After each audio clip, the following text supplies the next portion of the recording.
Dear students, today our topic containing quantities, exercise 8.3, question number 4.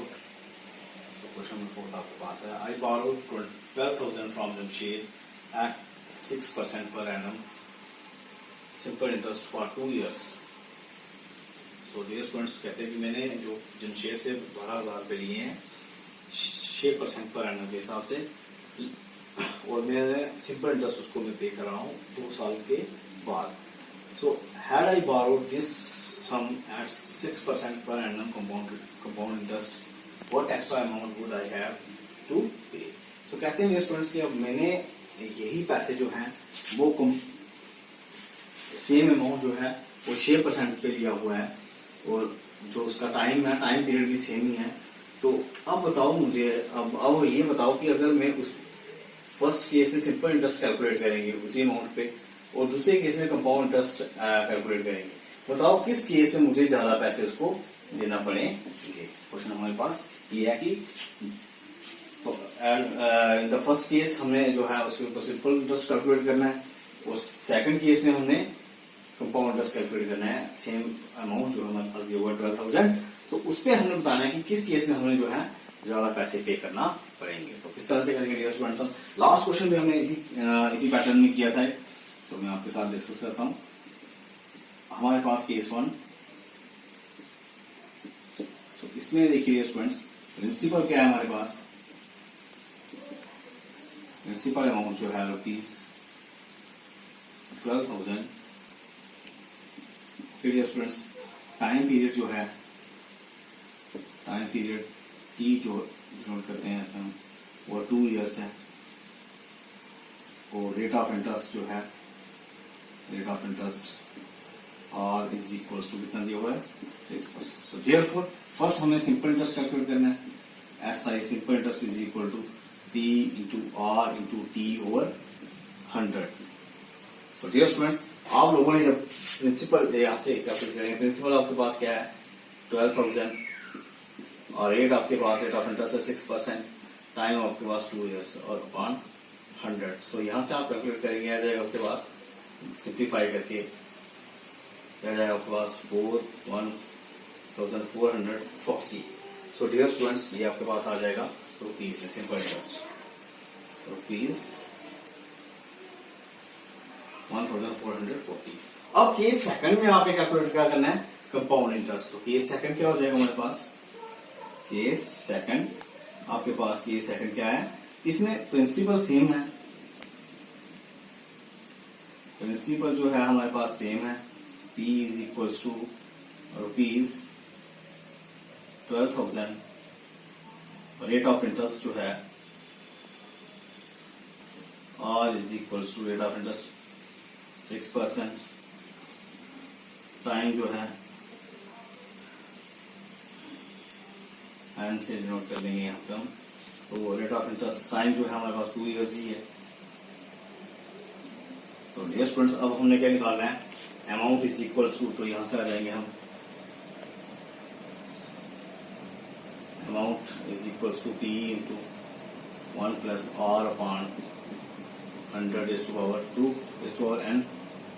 Dear students, तो यहां से देख लेंगे प्रिंसिपल 12,000 है हमारे पास, 1 plus R rate of interest 6 over 100 is to power 2. तो डियर स्टूडेंट्स, आप सिंप्लीफाई कर लेंगे यहाँ से, यह आ जाएगा 1 plus 3 2s are 52s are 3 over 50 is to power 2. So 12,000 into ये सिंप्लीफाई करके आ जाएगा आपके पास 53 over 50 is to power 2. जब डियर स्टूडेंट्स आप यहाँ से इसको सिंप्लीफाई करेंगे तो ये आ जाएगा आपके पास 13,480.83.20. ये आपके पास इसको सिंप्लीफाई करके आ जाएगा. सो होपफुली आप इसको सिंप्लीफाई कर सकते हैं. आपने यहाँ से ब्रैकेट खोल लिए हैं, ब्रैकेट को खोल के आपने इसमें, मैं आपको डायरेक्टली शॉर्ट में यहाँ पे लिख देता हूँ, सॉरी इस साथ में, इंटू 53 over 50 इंटू 53 over 50. तो 2 टाइम्स लिखिए आपने, ये 0 0 ये 0 0 कैंसल. सो आप इसको सिंप्लीफाई जब आप कर लेंगे, इसको कैलकुलेट करेंगे तो आपके पास आ जाएगा 13,483.20 रुपीज। तो ये आपके पास अमाउंट आ गया। कंपाउंड इंटरेस्ट क्या होता है हमारे पास, देयरफॉर कंपाउंड इंटरेस्ट क्या होगा, अमाउंट माइनस प्रिंसिपल। अमाउंट क्या है हमारे पास, rupees 13,483.20 minus 12,000।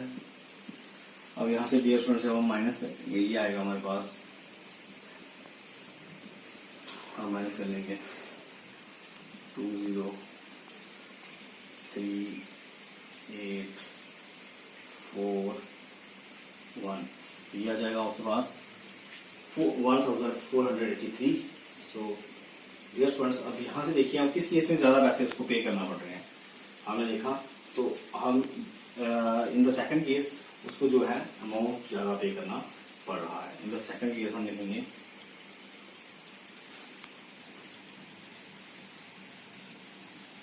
therefore in the second case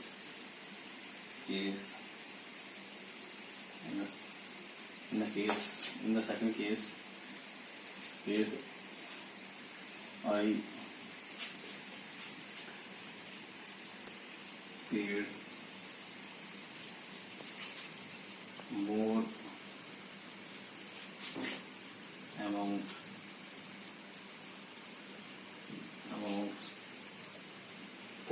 paid more amount या more रुपीज से लिख सकते हैं, मोर अमाउंट बाय कितना ज्यादा देना पड़ रहा है हमें, रुपीज यहाँ पे रखेंगे हम बाय 1,483.20 माइनस कर लेंगे इसमें से 14 यहाँ से आ जाएगा हमारे पास रुपीज, माइनस कर लेंगे ये आएगा हमारे पास 43.20।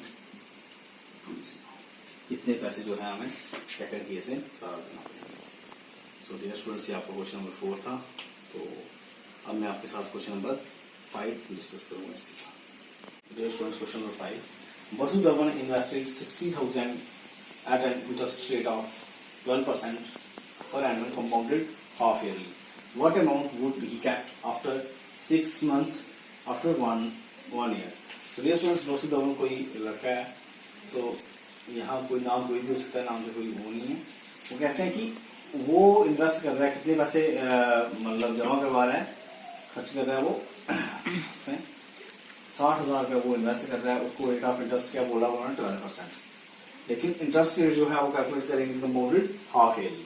तो कहते हैं कि उसको कितना अमाउंट मिल जाएगा 6 महीने के बाद, पहले पार्ट में, और दूसरे पार्ट में हमने बताना है कि 1 साल के बाद उसको कितना इंटरेस्ट मिलेगा। तो dear students first of all मैं आपको रिमाइंड करवाना चाहता हूँ कि जब भी लिखा होगा rate of interest compounded half yearly, तो उसमें हम क्या करते हैं, टाइम को 2 से मल्टीप्लाई और रेट ऑफ इंटरेस्ट को 2 से डिवाइड। तो डियर स्टूडेंट्स किस तरह से करेंगे मैं आपके साथ एक पार्ट डिस्कस करूंगा, एक आप खुद करेंगे सोल्यूशन, मैं आपके साथ फर्स्ट पार्ट डिस्कस करूंगा। सो यहाँ पे प्रिंसिपल क्या है हमारे पास, principal P is equals to यह जाएगा हमारे पास रुपीज 60,000। उसके बाद टाइम क्या है हमारे पास, टाइम हमारे पास एम जो है वो क्या है 6 मंथ्स है, which is equals to हम और किस तरह से लिख सकते हैं, और 1.5 ईयर। ओके डियर स्टूडेंट्स, और उसके बाद रेट ऑफ इंटरेस्ट जो है, rate of interest R is equals to कितना दिया हुआ हमें 12% पर एनम को। सिंस द इंटरेस्ट उन्होंने बोला हुआ compounded half yearly, since the interest is compounded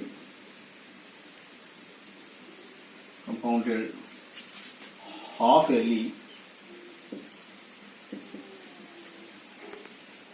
yearly, so therefore R is equals to rate of interest, R is equals to 12/2%, which is equals to 6%, time is equals to time n is equals to 1 and 2 into 2 multiply 2 से कर लेंगे, तो which is equals to 1 year is equal to 1 year. Okay, dear students.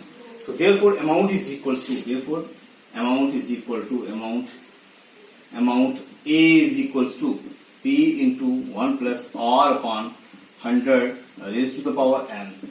So dear students, यहाँ से principal हमारे पास 60,000 है, 60,000 1 plus R rate of interest क्या है हमारे पास 6 और अपॉन 100 रेज़्ड टू n 1 है.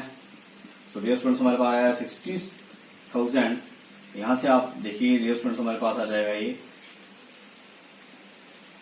सिंप्लीफाई करेंगे 100 प्लस 6 डिवाइडेड बाई 100. सो यहाँ आएगा 60,000 इंटू 106 ओवर 100.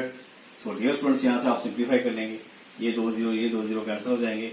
अब आप कर लीजिए 106 इंटू 6 करके देख लीजिए 36 6. तो यहाँ से 2 0, तो ये आ जाएगा हमारे पास 63600. तो ये आपके पास आ जाएगा अमाउंट. तो therefore